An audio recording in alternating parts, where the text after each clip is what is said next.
ఇదిగో మీ అన్నగారు కాబోలు.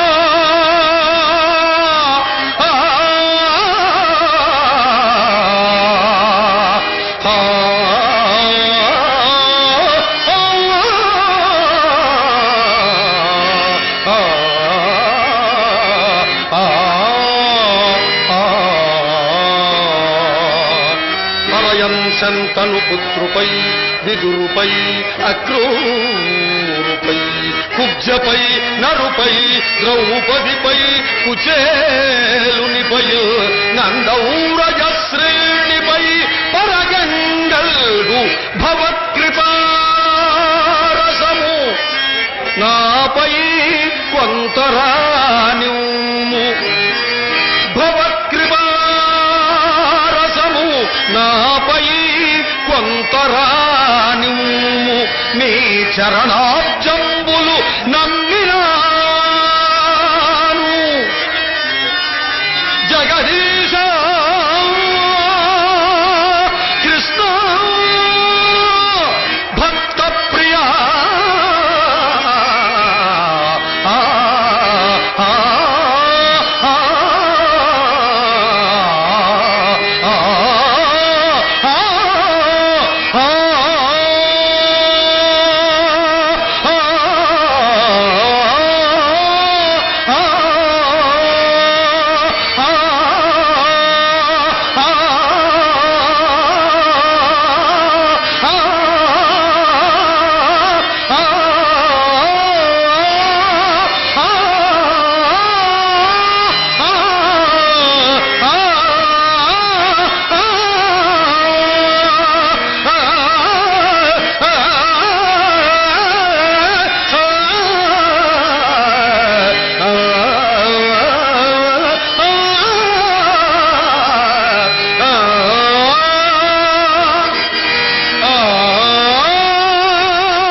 అదిగో నేను అనుకున్నట్లే అయినది.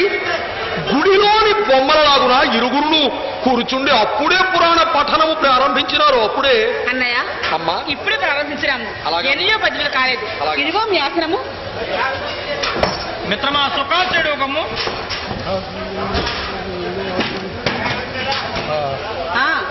నేనంత ఆలస్యమైనదేమి? అమ్మాయి నా అవస్థ ఏమని చెప్పుదునమ్మా. మిత్రమా ఏమిటి అవస్థ?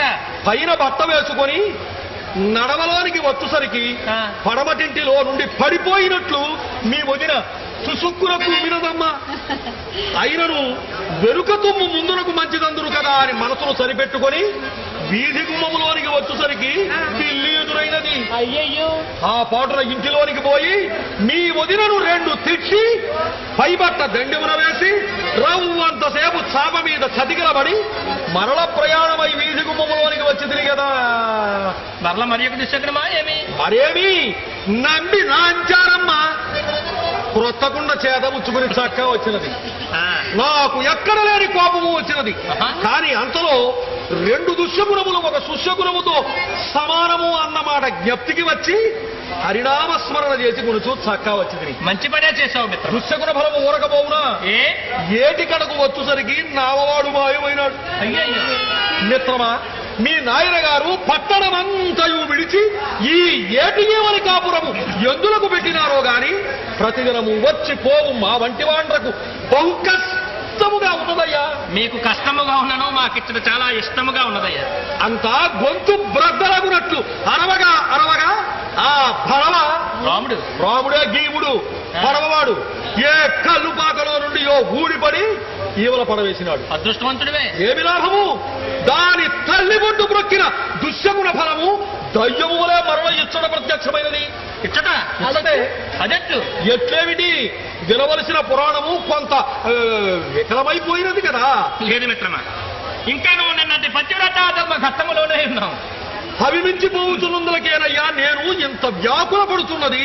ఆ పతివ్రతా ధర్మ ఘట్టమే కదా నాకు ముఖ్యముగా కావలసిన ఘట్టము. మిత్రమా, నీవు పురుషుడు కదా, ఏ సందేహమా ఏమి? మరి స్త్రీలకు ఉండవలసిన పతివ్రతా ధర్మముల పట్ల నీకింత పామరమెందులకయ్యా? పతివ్రతా ధర్మముల పట్ల నాకున్న ఈ పామరము నా నిమిత్తం అనుకుంటివా? మరి నా భార్యకు ఉపదేశించు నిమిత్తము. ప్రపంచంలో ధర్మములు ఎవరు విన్నను ఇతరులకు చెప్పుల కొరకే కదా. చక్కగా చెప్పారు. అమ్మాయి, మీ ఆయన గారి చిరుక పలుకులు ఆవల వినవచ్చును, కాని ముతల్లి పురాణము కాని. చదువుతున్నాను.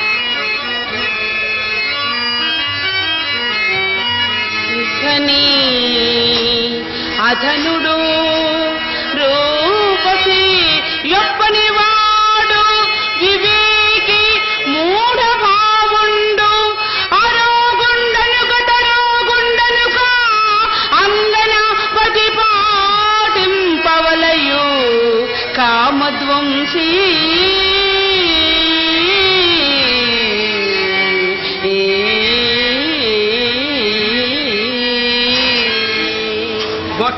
వఖవా వరహాల గెత్తుల గెత్తైన పద్యం. అవును మిత్రమా. ఆ పద్యమును నేను తరువాత మెల్లగా వల్లివేసదను గాని అరటి పండు ఒలిచినట్లు పద్యం అర్థమంతయు విడదీసి చెప్పవయ్యా. మిత్రమా, ఈ పద్యం యొక్క భావం ఏమందువా? అనే కదా. భర్త ధనవంతుడు కానిమ్ము, దరిద్రుడు కానిమ్ము, రూపవంతుడు కానిమ్ము, కురూపి కానిమ్ము, ఆరోగ్యవంతుడు కానిమ్ము, అనారోగ్యవంతుడు కానిమ్ము, వివేకి కానిమ్ము, అవివేకి కానిమ్ము, భార్య అతనిని భక్తితో సేవింపవలెనని ఈ పద్యం యొక్క భావం. ఓహోహోహో, మహానుభావుడయ్యా కవి బ్రహ్మ. అవును.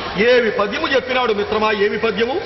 ఈ పద్యము వినిపించి తినా ఎవరికి? మా ఇంటి దానికి, మా చెల్లాయికి. నీ చెల్లాయికే. దాని నోరు మరి లేవదయ్యా. మా ఇంటి ఎదుటి వ్యాపారి పంతుల మూడవ పెండ్లి పెండ్లాము కంటే కాసుల పేరు. అబ్బబ్బబ్బబ్బా, ఆ పేరులన్నీ నాకు రావు గాని మీది నుండి క్రింది వరకు తగిలించుకొని బురాకీ బొమ్మలాగున బొమ్మములో నిలుచుంటున్నప్పుడు ఎలా మా పాడగట్ట మా వదిన గారు. ఈ వదిన గారేనమ్మా నాకు ఆ పిల్లను చూపి తనకు నేను ఆనాగున దిగబోయలేకపోతేనని అనడు మాటలు. ఆ ముక్కు విరుపులు, మూతి విరుపులు, రసరసలు, విసవిసలు ఏమని చెప్పుదునయ్యా? ఆ పైన నా కన్నులు గుంట కన్నులట, నా ముక్కు బుర్ర ముక్కట, నా దవడలు చప్పిదవడట, నేను దగ్గరకు వచ్చిన పుడువు కంపట, మాట్లాడిన దుబ్బన తుఫానట. తాను పల్లకిలో తలవంచుకుని కూర్చున్నది 10 పాళ్ళు అందులోకేనట. భర్త ఎంత కురూపి అయినను భార్య అతని కాళ్ళు గడిగి నెత్తిన చల్లుకొని తీరవలయునని పురాణములు ఈ తీరున ఘోషించుతుండగా దానికి ఇంత అజ్ఞానం ఎందులకో ఇప్పుడే తేలవలను మిత్రమా. అన్నయ్య, అమ్మా. నాకు చిన్న సందేహం. ఏమిటమ్మా? మా వదిన గారు బాగా చదువుకున్నది కదా. మీ వదిన గారు బాగా చక్కగా చదువుకున్నదమ్మా, అందువలనే వచ్చిందమ్మా ఈ చిక్కంతా. అదేమిటన్నయ్య? అవునమ్మా, అవును. ఇప్పటి అడంగులు కావడం మిత్రమా. మర్యాదలు మాసిపోయినవి, కట్టుబాటులు కారిపోయినవి, ఎక్కు సిగ్గులు ఏట కలిసినవి, పరిపాటలు పొదలు కలిసినవి, పరికి మారిన వేసములు, పట్టరాని రోసములు, రచ్చలకెక్కి రాద్ధాంతములు, సీమలు లాంటి సిద్ధాంతములు. ఇంత ఏలనయ్యా ఈ కాలం ఇదే విధంగా మరికొంతకాలం సాగిందంటే మగవారందరి నోళ్లలోనూ మొన్నేనయ్యా బాబు, మొన్నే. అయ్యా వచ్చుతున్నాడు మిత్రమా.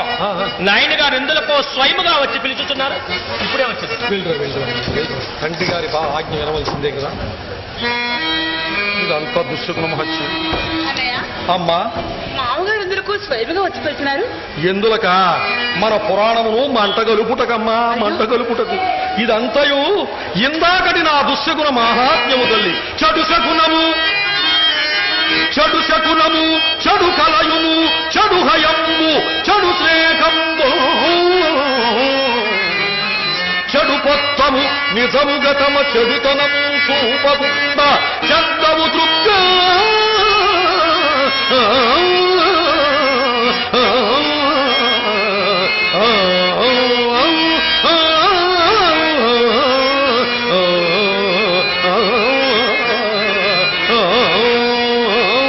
ఇదంతా దుశ్శకున మహత్యమే తల్లి, ఇదంతా దుశ్శకున మహత్యమే. అంతేనంటారా?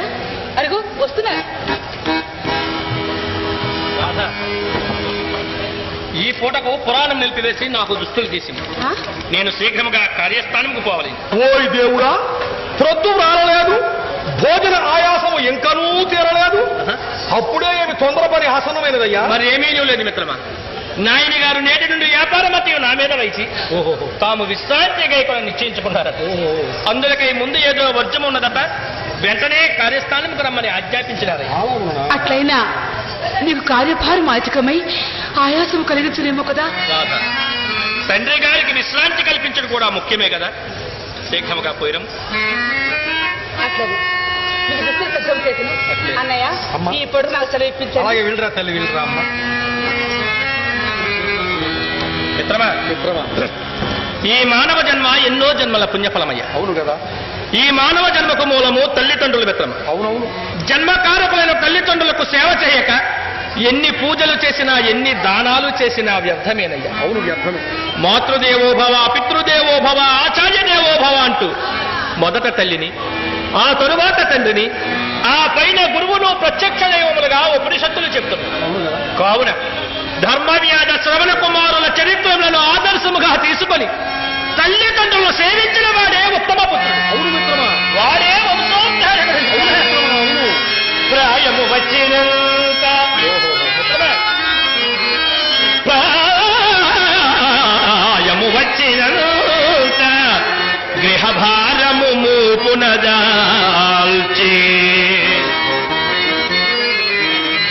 తండ్రికి హాయిగా కూరుచుంటకు అనువైన విరామమెవరు శేఖరము చేయును.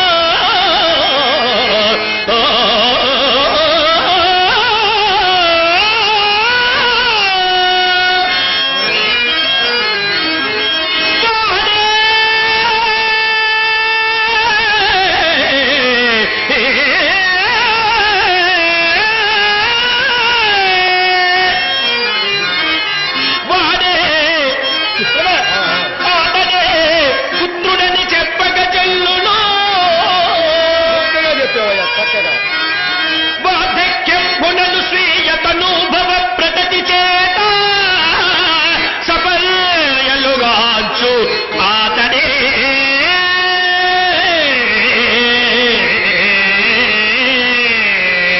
మిత్రమా.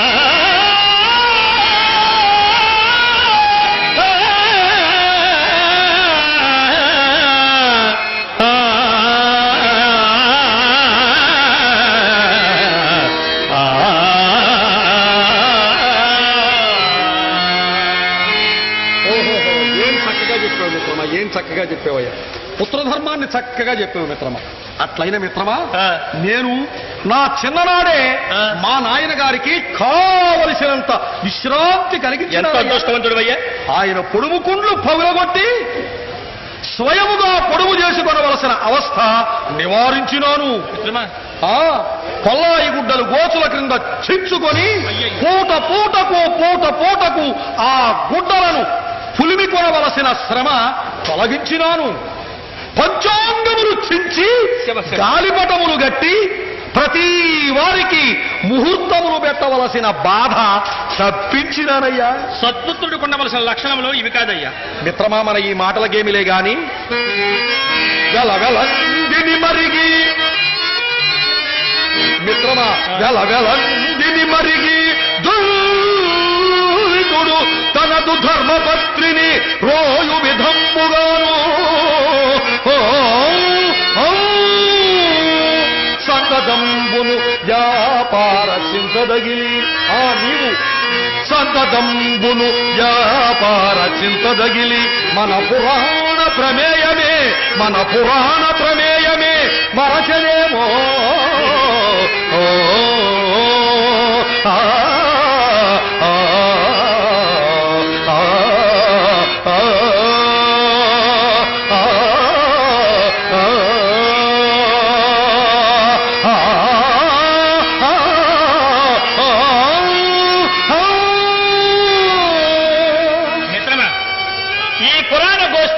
రాత్రులకు మార్చుకుంటే మంచిదని నా అభిప్రాయం. మహదానందం. మిత్రమా, ఈ శుభ సమయమున నా ఇష్టదేవుగా శ్రీకృష్ణ భగవానుని ధ్యానించుకుంటూ కార్యోన్ముఖుడు నేను పోయి వారు మానవుడు చేయవలసింది అదే కానీ వాసుదేవ భక్తవత్సల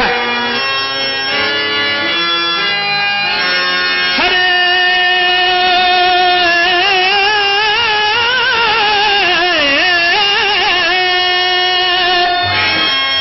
స్వామి చక్రధరే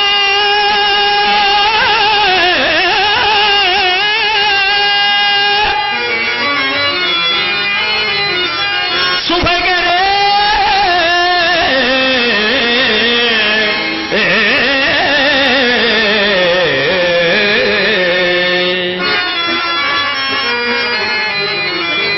హరే చక్రధరే పాప హరే శుభకరే హరే చక్రధరే పాప హరే శుభకరే నిరుపమ కరుణా జలదే సకలాగమ సారనిధి నిరుపమ కరుణా జలదే సకలాగమ సారనిధి నిరత భక్త గుణ శోధే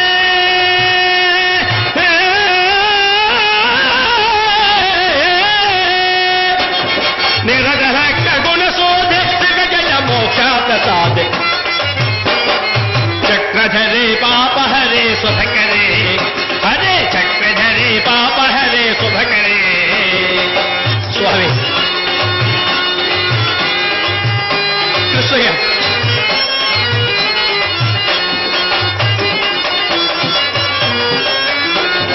చలితా చలితా నిర్గతవాస లలితాద్భుత చారిత్ర విశేష చలిత చలిత నిర్గతవాస లలితాద్భుత చారిత్ర విశేష అమల చరిత అగజాల వినాశ అమల చరిత అగజాల వినాశ ప్రళయ జల దివత పాత నివాస ప్రళయ జల దివత పాత నివాస హరే చక్రధరే పాప హరే శుభకరే హరే చక్రధరే పాప హరే శుభకరే స్వామి గోపాల